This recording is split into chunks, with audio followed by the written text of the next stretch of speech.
আল্লাহ পাক নিজেই ঘোষণা করেছেন মিনাল জুলুমাতি ইলান নূর। এই কোরআন এমন একটি গ্রন্থ, এমন একটি কালাম, মিনাল জুলুমাতি ইলান নূর। এই কোরআন অন্ধকার হইতে আলোর দিকে বাহির করে আনা। জোরে বলেন সুবহানাল্লাহ। আমার ভাইয়েরা, কোরআনে কারীম পড়া 7টি উপকারিতা। 1 নাম্বার উপকারিতা, কোরআন পড়লেই সওয়াব হয়। জোরে বলেন সুবহানাল্লাহ। তাহলে কোরআন পড়লে কি হয়? কোরআন পড়লে সওয়াব হয়। এই পৃথিবীতে এমন কোন কি কিতাব আছে সেই কিতাব পড়লে 1টা অক্ষর বলে 10 নেকি হয়? পৃথিবীর মধ্যে এমন একটি গ্রন্থ নাই, পৃথিবীর মধ্যে এমন একটি কিতাব নাই সেই কিতাবের একটি হরফ পড়লে 10টি নেকি পাওয়া যায়।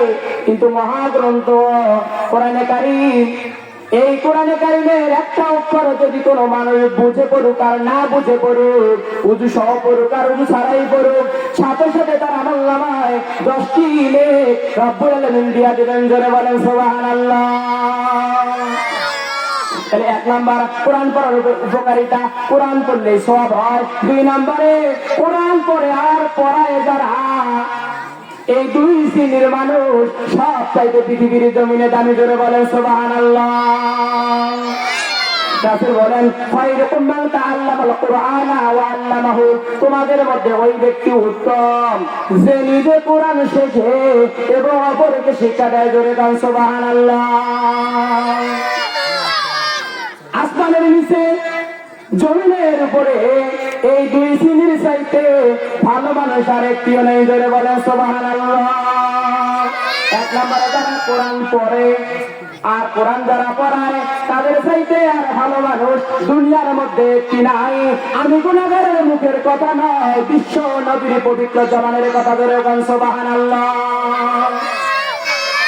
আর এরা 3 নাম্বার কোরআনে কারীম যারা পড়বে, কোরআনে কারীম যারা শুনবে, আল্লাহ পাক বলেন নবী গো জানিয়ে দাও ওই কোরআন কিয়ামতের দিন তাদেরকে সুপারিশ করে আমি আল্লাহ পাকের জান্নাতে যাবে। জোরে বলেন সুবহানাল্লাহ।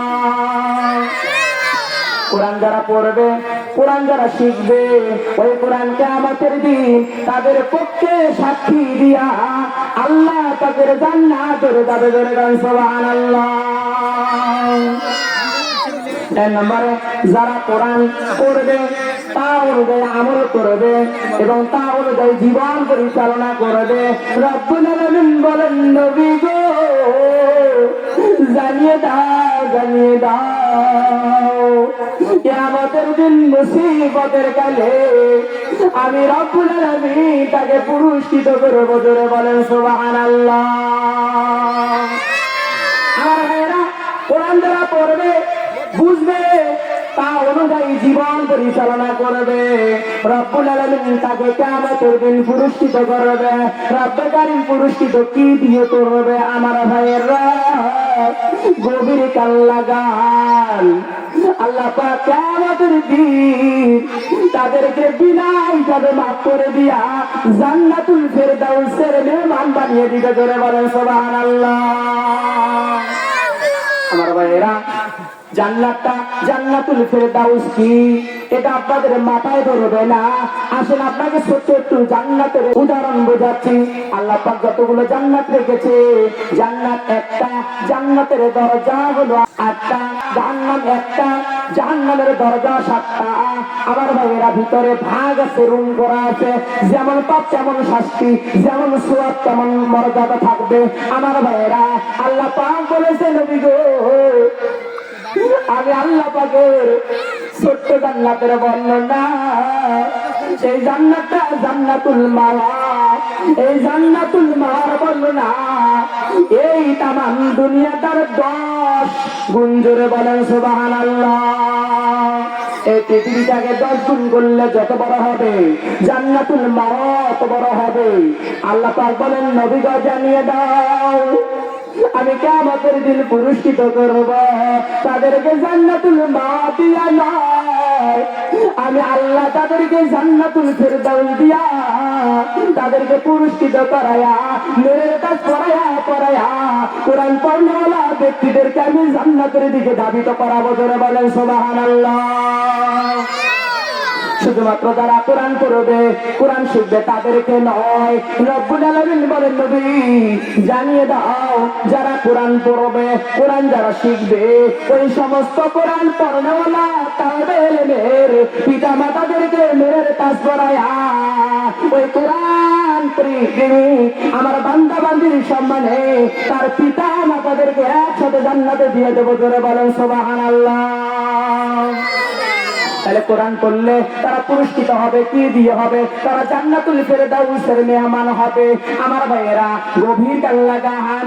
এবারে আসেন 6 নাম্বার, যারা কোরআন পড়বে, কোরআনকে যারা ধরবে, এমন ব্যক্তির সম্মান আল্লাহ কোরআনের মতো বাড়িয়ে দিবে। জোরে বলেন সুবহানাল্লাহ।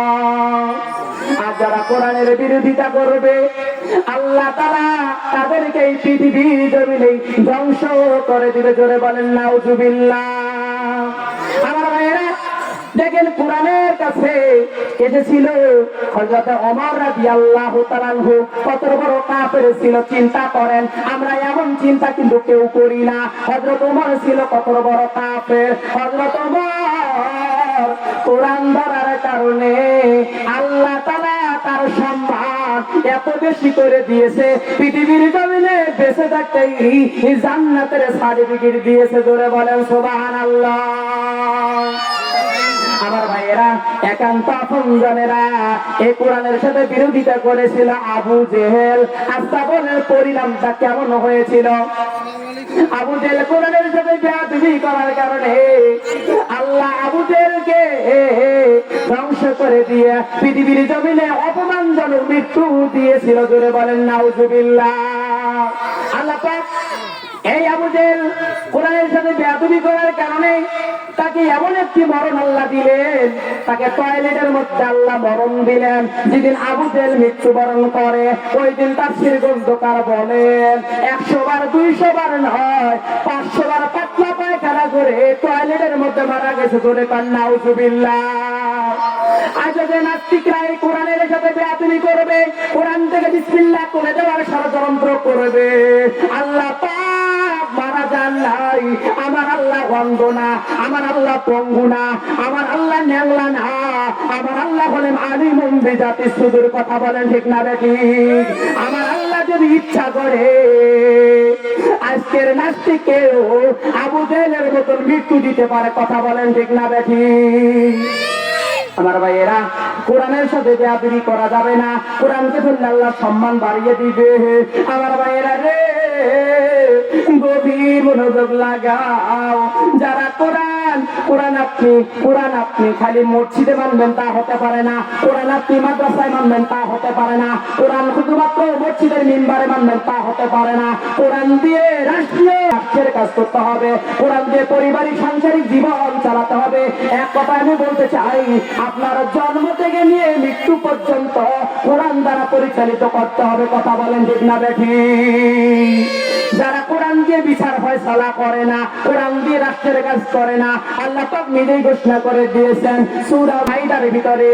রব্বুল আলামিন ঘোষণা করেন, ওয়া মান লাম ইয়াহকুম বিমা আনজালাল্লাহ ফাউলাইকা হুমুল কাফিরুন।